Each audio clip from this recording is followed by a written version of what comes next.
O te whataro whamai lawa I maunga te tele se ia pa ia maunga iti, ma lo le soifu maua, ma lo fo I le langi mai alo maia, o se whapoponga le nei o te tonga mena te tupu I Samoa.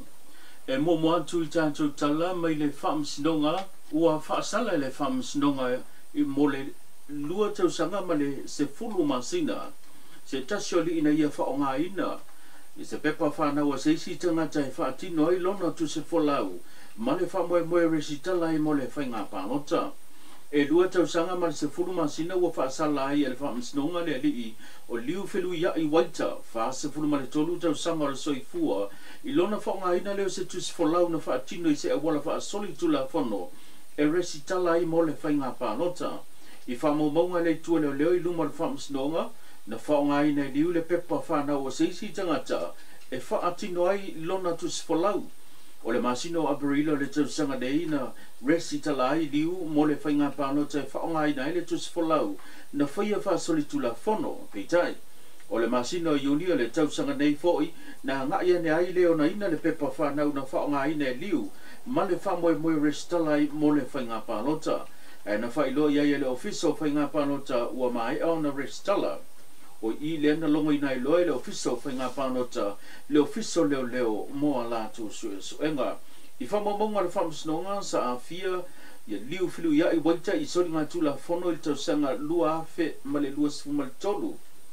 O le mafu anga lea na whaonga ina ai se pepa whanau o se isi tangata e whaatino ai lona tu sifolau, ma le whamoe moe fia malanga e se atu ma Samoa, mō ngā luenga whawai teimi.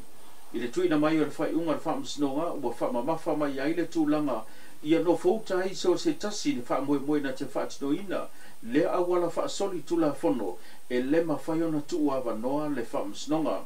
O loia I foi se isi mata upu whapea e lua o lo o tādia I se whai unga le whaamsinonga, le foi o lo tua ia ai se tina lima suma le lima tausanga, ma se tama ono se furu tausanga, I le whaonga ina leo pepa whana o se isi tangata, ma le whaamoe moe, e resitalai I le teimi au whanga solo le resitalai no le atunu o mole whainga pānota.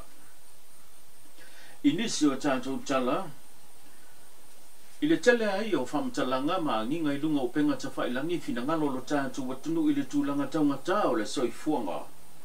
O le wa maua le awanoa e sao noa tu sao ai, le fionga le lipa le mia le sunga la ule mani atua le watea polata I bao Fosi Smith.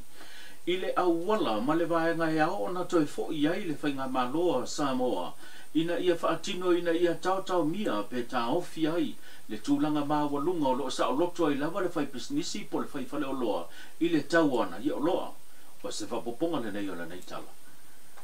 Wa le bana tātou o le formula le pepese mai le situ, o le demand and supply. Taimine nei, o tau tātou toi fo ilmen tātou mai e le price control board. Taimine nei wa matan tātou wa ia isi mea sa tātou le whapea o mai.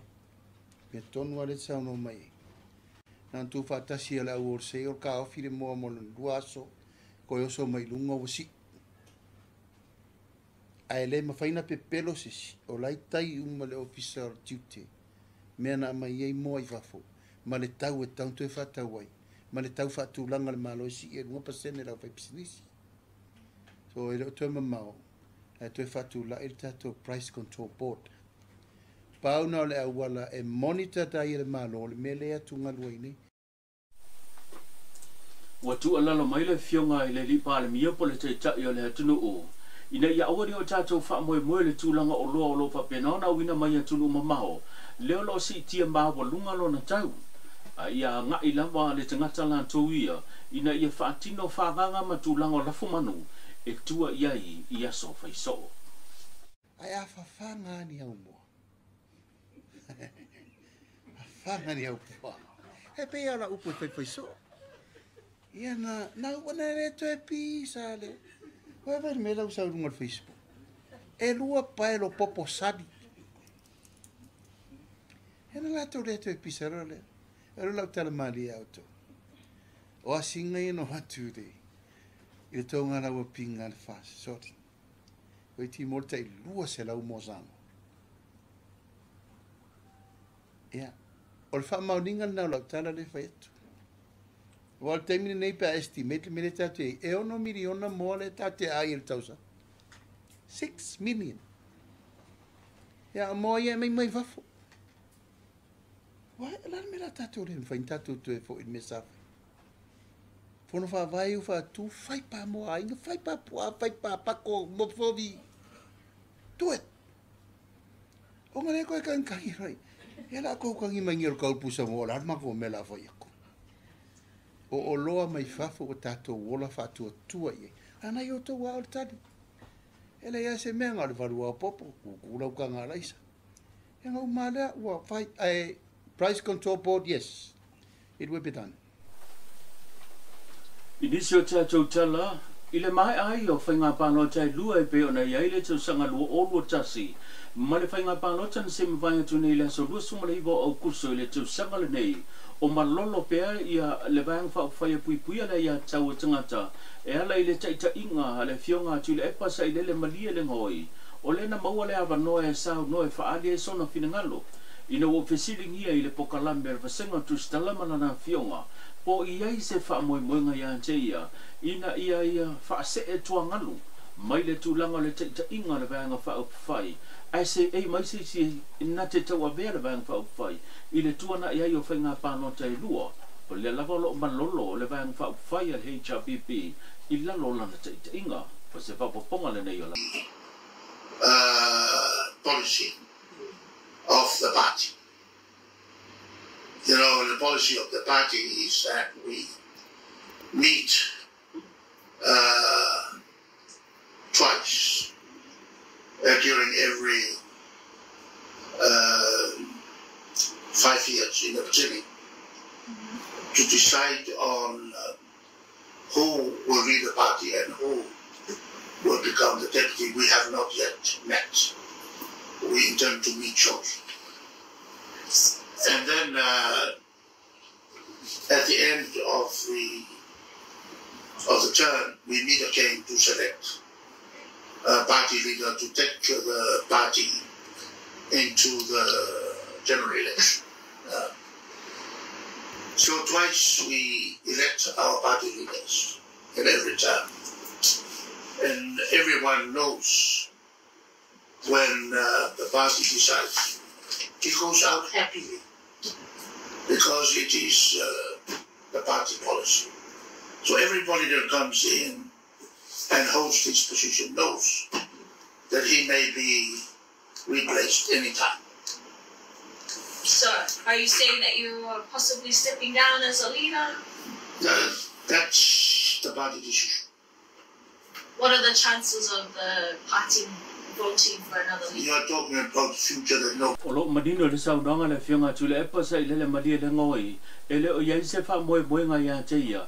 Na te wha se e tua ngalu mai le te ta inga o le vanga wha whai.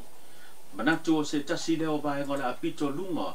I le tala noanga po le whanotanga a le vanga wha whai e pui pui ala ia tau tangata.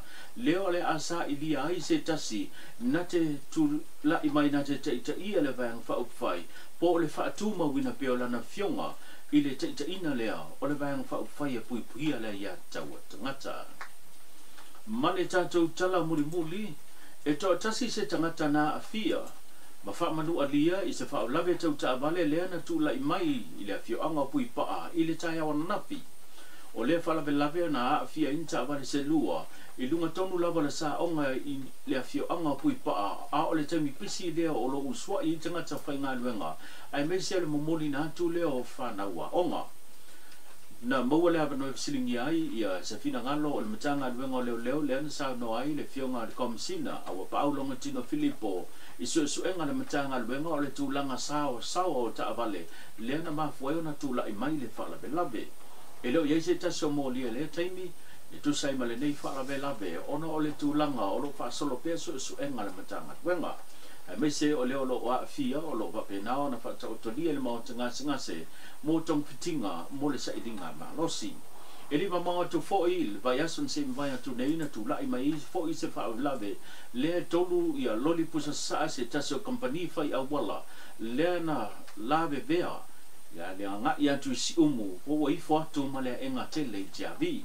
e to tasi se tasi o longa wha mawina le whano ia le soifua i lea whaalawe tau ta vale. Wa tu ina mai ia se tu alalo mai le fionga le komsina ina ia tau tua nā i le atunu le wha mua le sanga le mu. Ai mai se ia sila toto ai tu langa e ono tutupu mai i wha fita ulim wha lawe lungo le antele a o whianga iai le atunu ma whia fio ha i le malo le atunu e le ngata o ngā ruenga a o ngā le whanau wha pia whainga whaataunga e pe ona iai le nei vai tau o lo os iai lo tātou watanoho. O tau walunga tātou pokalame o tatonga e pei ona tātou whairoa iai ia tuli tau mai le whiawhi sa whapoponga ho i whionga le lua am sene ai wha soi fua ia manuia.